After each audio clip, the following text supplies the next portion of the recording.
It is the most famous love story ever written. It lasts 4 days. And Shakespeare tells you, before it even begins, exactly how it ends. Romeo and Juliet is the most famous love story ever written. It is also one of the most misunderstood. People remember it as a celebration of romantic love, but Shakespeare wrote something stranger and sadder than that. He wrote about 2 young people who fell in love in a city that had no room for it, and about what happens when passion moves faster than the world around it can absorb. Verona is a city at war with itself. 2 families, the Montagues and the Capulets, have been feuding for so long that nobody remembers why. The cause is gone. The hatred remains. It has settled into the walls, into the language, into the way people carry themselves through the streets. Servants fight openly. Young men carry swords and use them. The prince has threatened death to anyone who disturbs the peace again, but the peace was never real. It is a city held together by exhaustion, not by anything that could be called resolution. Shakespeare tells us this at the start. The prologue announces that the lovers will die. There is no suspense about the ending. The question is not what happens, but why it was inevitable. Romeo is a Montague. He is young, perhaps 16. When the play begins, he is infatuated with a woman named Rosaline, who does not return his interest. He is lovesick in the way that adolescents are, composing speeches about darkness and light, performing his sadness for anyone who will listen. His friends find it tiresome. So does Shakespeare. They persuade him to gate-crash a Capulet masquerade ball, partly to distract him, partly for the thrill of trespass. It is there that he sees Juliet. He forgets Rosaline in a single glance. This is not a detail Shakespeare buries. He places it in full view. The great love of Romeo's life replaces the previous one in the time it takes to cross a room. And yet, the scene is genuinely beautiful. When Romeo and Juliet speak for the first time, their dialogue forms a sonnet. Their words interlock as though they were written for each other, which, of course, they were. Shakespeare gives the audience 2 contradictory truths at once. This love is real, and this love is reckless. He does not ask us to choose between them. Juliet is 14. She has met no one like Romeo before, and she has no reason to distrust what she feels. Her world until this moment has been her father's house, her nurse's company, her mother's plans. When Romeo appears, he is the first thing in her life that she has chosen for herself. That is part of what makes the scene so moving, and part of what makes it so dangerous. The balcony scene happens the same night. Romeo climbs into the Capulet orchard and finds Juliet at her window. They declare their love. They agree to marry. They have known each other for approximately 2 hours. What makes the scene extraordinary is not the speed, it is the honesty. Juliet does not perform coyness.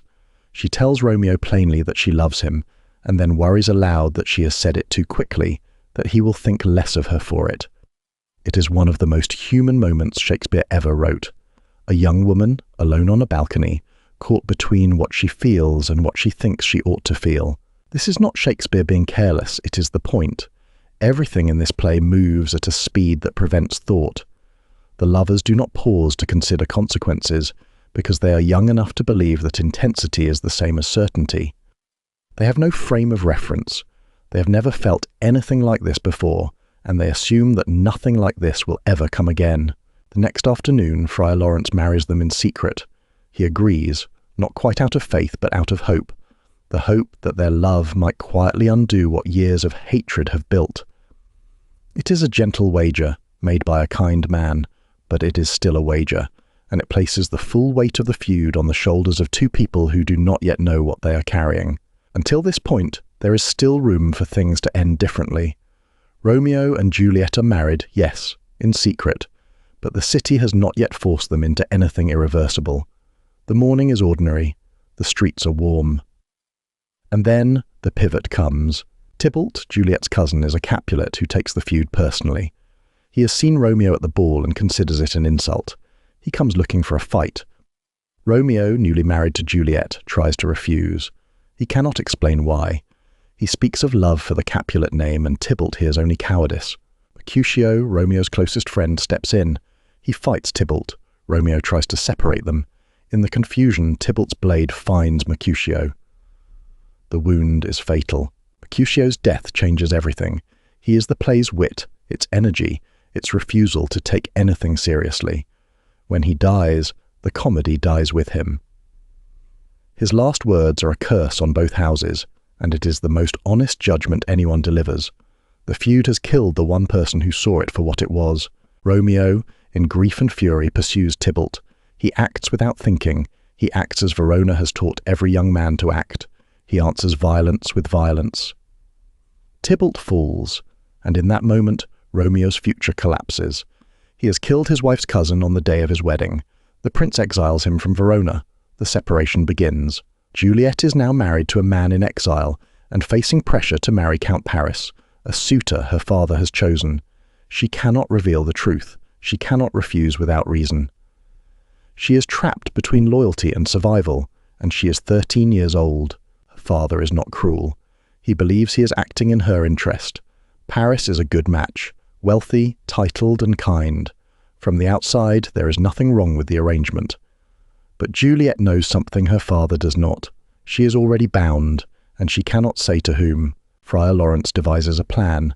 He gives Juliet a potion that will make her appear lifeless for 42 hours. Her family will place her in the Capulet tomb. Romeo will be sent a message explaining everything. He will come to the tomb, she will wake, and they will flee together. It is an elaborate deception built on the hope that everything will happen exactly as intended. The night before the wedding, Juliet is alone in her room with the vial.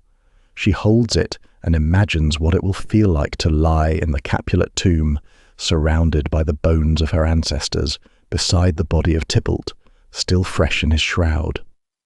She is terrified. She nearly calls her mother back, but she drinks it anyway, because every other road has already closed. The plan is fragile. It depends on perfect timing, reliable messengers, and the quiet hope that nothing will go wrong. Everything goes wrong. The message does not reach Romeo. What reaches him instead is the news that Juliet is dead. Romeo buys poison from an apothecary, a poor man desperate enough to sell what is forbidden. Romeo pays him well, and neither of them speaks about what the purchase means. He rides through the night to Verona. He goes to the tomb. He finds Juliet's body pale and still. He speaks to her one last time, tells her she is still beautiful, that death has not yet touched her colour. He does not know how close to the truth he is. He does not wait. He does not investigate. He does not question what he sees. He drinks the poison. Juliet wakes. She finds him beside her, still warm. The friar arrives and urges her to leave. She will not. She takes Romeo's dagger. The families arrive at the tomb and find their children together for the first and last time. The prince forces them to look at what they have produced. 2 dead children, lying in a vault that bears the family name. The feud ends, not because anyone chose peace, but because the cost of hatred finally became visible. The nurse who raised Juliet from infancy was the one who found her body that morning, cold and pale, the vial still in her hand. She screamed until the household came running. Capulet, who had spent the night planning a wedding, arrived to find a funeral. He says her death has tied his tongue. He cannot speak. For the first time in the play, the man who always had an opinion has nothing left to say. Romeo and Juliet is often read as a story about the power of love, but it may be more honestly a story about what love runs into when the world around it will not give way. The lovers are not at fault.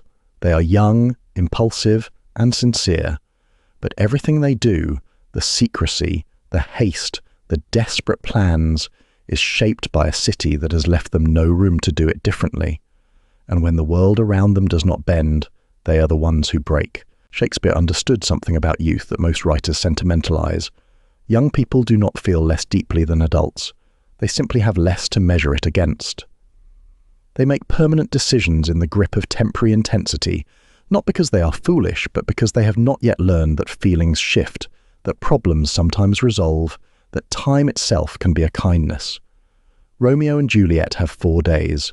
They use them all. The play leaves you with a quiet, uncomfortable question, whether the world these children lived in deserved to outlast them. The families build golden statues in their children's honor. It is the kind of gesture that comes easily to people who have finally understood what they lost. They could not protect 2 living children. They can certainly afford to remember 2 dead ones. The statues will stand in Verona long after the grief fades. The feud will be forgotten, the names will remain. And someone eventually will look at those golden figures and wonder what they meant, without ever quite understanding what they cost.